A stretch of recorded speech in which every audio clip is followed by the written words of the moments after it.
Yes, you're reading that title right. No, this is not clickbait. I will be explaining the situation in full. One, I do want to stress that this is going to be in the safety of relaying the situation as it happened, the thoughts going through my mind as the situation was happening, and three, that honestly, anything in regards to EDC or anything of the sort would have actually exacerbated the situation, aggravated it, and made it worse. So I went out to SCA tonight, right? Went out to go play, do some sword fighting, which I have some shorts that'll come out. I got a couple bouts that were recorded. And I got there a little early because just working, right? Working at various companies I have for a while. I mean, I'm early. I like being early. I like being, 30, 40 minutes early to work, to events, to things, right? It's just who I am. And in the middle of broad daylight, I'm walking back from getting some bomb sweet and sour chicken. And as I pass by this like public, because it's at a park, right? This public restroom next to this park, next to this awning we usually use for SCA to store our gear and stuff in while we go fight on the grass and the concrete. Just seemingly out of nowhere, there was this dude, probably 5'10", somewhere in that range. He got kind of like long, kind of shaggy hair, kind of thing, white, Texas cowboy hat style. And, maybe it's because I'm wearing all black. Maybe it's because I'm wearing a Naruto shirt, right? Literally has Naruto Uzumaki sipping on some ramen. Maybe, I don't know. There could have been a number of things. But as I stood there and I was, commenting towards SCA, hey, there's a birthday party going on, and this side, maybe we shouldn't use this, just courtesy, right? That kind of thing. This individual, don't know where he came from. Probably his car, which I'll explain. Just was kind of staring at me.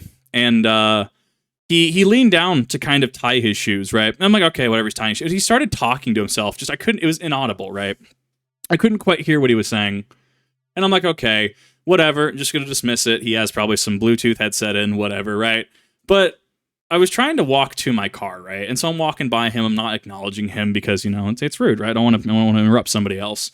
And I caught snippets, and I kid you not, of along the lines of, this is a save this person, save this poor soul, that kind of thing, right? The save this person was definitely in there. I remember very vividly hearing that.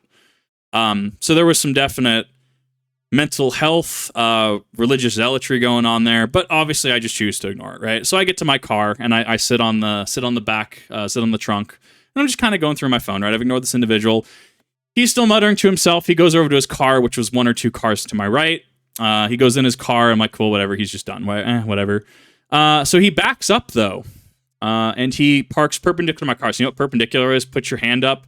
Your left hand's up. Your right hand, put it on top, right? It's a T. So my car is vertical. His car is horizontal behind me. So he traps me in. And at this point, anyone would feel uncomfortable, realistically. And what I do in this situation, if I engage with this person, the situation's going to be worse. I don't know what this person wants. I don't know what this person needs. I don't know why this person is targeting me. I don't know why they're stopping perpendicular to my car, blocking me from getting out while I'm sitting on my trunk. And, with their window down, they're still continuing to do it. I couldn't tell if there's a second person in the car or not. But once again, mumbling of the same, save this person, that kind of thing commences, right? So there's a couple things that you can do here, realistically. Kind of breaking away from the story for a second. One, you choose not to engage. Me, I'm a 5'11" dude. Okay, there's not really reason for people to go after me. But what happens if I was a 5'6" lady, right? What happens if I was female? What happens if I was non-binary? What happens if I was not a 5'11" man who can clearly hold a sword, right? That's the part that's distressing to think about for a lot of people. So you can either ignore it, which I have I would argue, privilege of just ignoring it and just it's whatever, like crazy person. Or, and I think this is where some of the argument can come in. You just say, hey, I need you to leave me alone, right? But me, I don't want to be seen as that aggressive person. And like, there's definitely situations in terms of like, hey, I need you to 6 feet, buddy. Come on now, right? As we've gone over with it, I think it was Brandon Herrera's Darwin Awards number 9. There are valid reasons to say, do not come any closer, right? I personally didn't see this as one of those reasons. I don't think EDC would have helped. However, continuing on with the story, this person ended up just kind of leaving. They were driving this, I think it was a brown Jeep or something like that. They just kind of, after they started muttering, after I was just, leaving him alone, just ignoring him, he just kind of left, right? But like, the question you have to ask is just why? There was a cop in the area that was moving around. Even though I told the cop what was happening, just because they stopped. Hey, are you this person? Did you call? No, sir. Hey, you see anything in the air? Well, I saw this individual. And he's like, well, I'm here because I got a call about a fight, which I had heard prior to this incident way over on the other side of the park, a loud noise. And then some old lady was taking it from there. So clearly the cops, Idaho cops, they weren't really perturbed, bothered by the situation. I viewed it as just a crazy person doing whatever. I did reach out to a friend who does go to that same park for SCA. Allegedly, this is an individual that is a known problem. Allegedly, this is an individual that goes into that restroom. They leave a lot of religious iconography, if you will. Whatever you believe, I don't care. That's between you and whoever, whatever, right? But this was definitely a situation which I feel was definitely a little inappropriate. And I wanted to kind of share this, not to really rile up, not to gather sympathy, not to gather, drama clicks, but to really showcase that there is a larger mental health problem going on. This is also one of the reasons why, as passionate as I can be about firearms, right? This is why I do inherently, I appreciate people saying, hi, Kip, I'm from Idaho as well. Would you like to go to the range? I'm sorry, I can't do that. I do appreciate you reaching out, or other individuals saying, hey, would you like to go to the range? I have had too many of these events throughout my life. I, in fact, called my mother to discuss the same situation. And as a child, right? As a child in San Bernardino, California, allegedly she had to defend me, taking her cousin to a dentist appointment, had to defend me from some old man or some dude who had to kind of, he had it out for me. He was beelining for me. She had to defend and say, this is my son, back off, right? As mentioned comments previously as well, I also have a hand in sending a couple people to jail, namely because one of them, my confession of the situation when I was a child, led to a grandfather of another family being sent to jail. This grandfather had a history of unfortunately doing things to his family members, unfortunately some of them very young. I have growing up and understanding that this definitely sent an old man to jail. That definitely is something that, I kind of wear as a badge of honor. And don't do that. He did not deserve a second chance. And then even then, the second person is someone that I unfortunately knew. They made a confession about them doing something with a younger sibling of theirs who was underage. And I confessed to a family member of theirs. I will, for anonymous reasons, not be telling any more of the situation. Just know that this person did go to jail. I confirmed that they went to jail. So that is my extreme bias against mental health and people trying to take advantage of people who they view as vulnerable, okay? I have two people that my actions, while not directly contributing to, have led to jail sentences for individuals. In this situation, could I freak out? I definitely felt uncomfortable. This is a situation that if the individual touched me, I do have a claymore. The same exact claymore, actually. Sword claymore, I promise. That I got from first starting YouTube. I do carry that in my car just because I keep forgetting to remove it. But I did have some form of, if this man touches me, I do have an exit strategy. I do have the ability to, until proper law enforcement can arise. I don't everyday carry because it's a lot of responsibility. I'm not out long enough for it to really matter. It's just not a factor for me. If I had engaged with this individual, if I had tried to talk with this individual, my gut told me that this would not have gone well. And it's important to understand that at the end of the day, your protection is what matters. If you feel uncomfortable with a situation, validly uncomfortable, right? That gut feeling, just do what you can to get out of the situation. If I there's nothing that I can really do in terms of police action.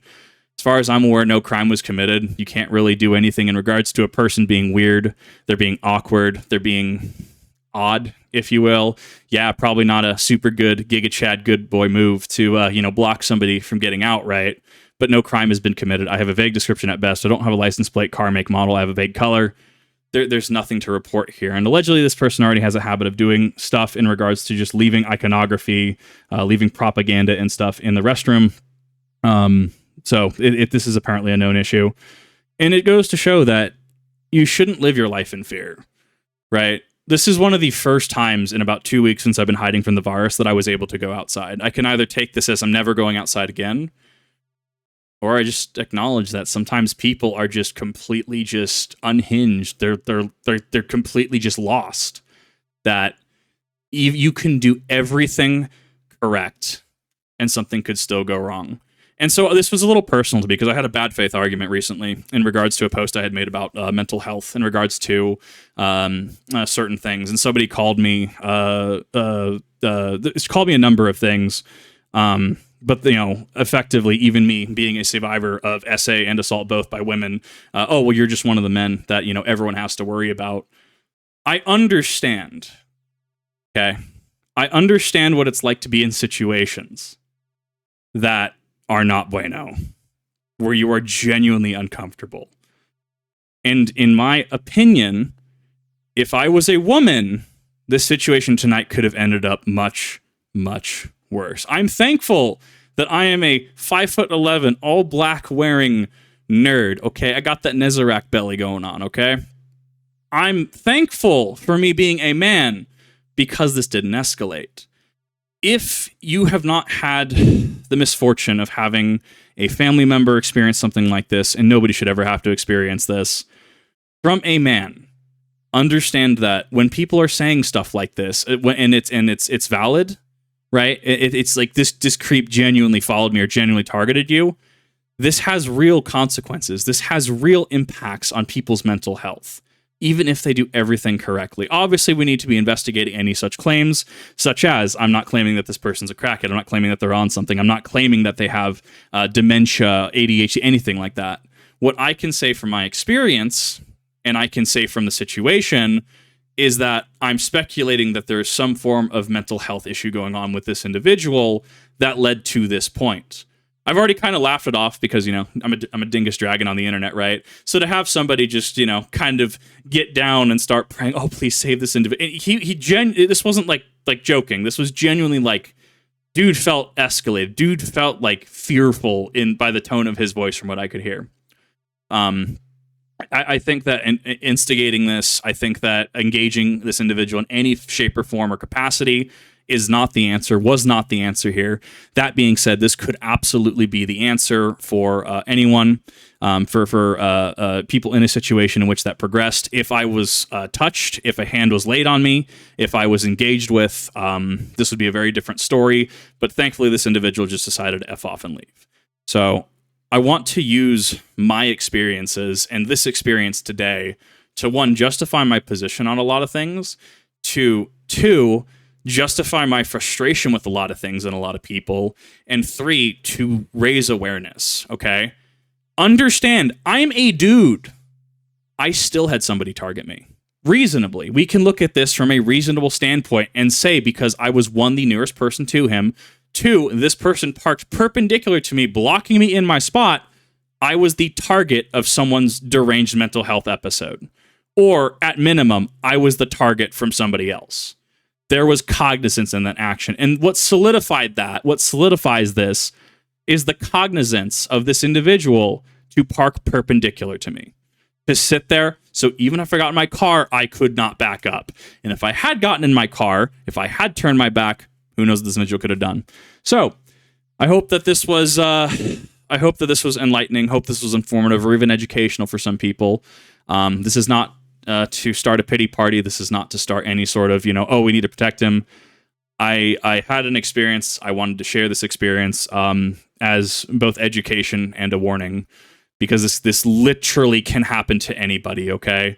This can happen to a fat 5'11" nerd wearing a Naruto shirt who's a dude with glasses, okay? I'm not no 10 out of 10 Tinder profile, okay? I assure you. And sometimes, unfortunately, EDC is not the answer. And obviously, that is your best decision-making process. That is your best understanding of that situation. And I hope that it does make sense on why I'm a little wary about meeting up with people IRL. So thank you, everyone, for watching. I am fine. I will be fine. I've been cracking jokes that this person was a crackhead, obviously as a joke. But this is a very serious issue that I myself feel very, very strongly about. And there's a number of things that tie into it. And I really wish that this would never happen to anyone else ever again. Thank you all for watching. I hope you're having an amazing evening, and I'll see you in the next one.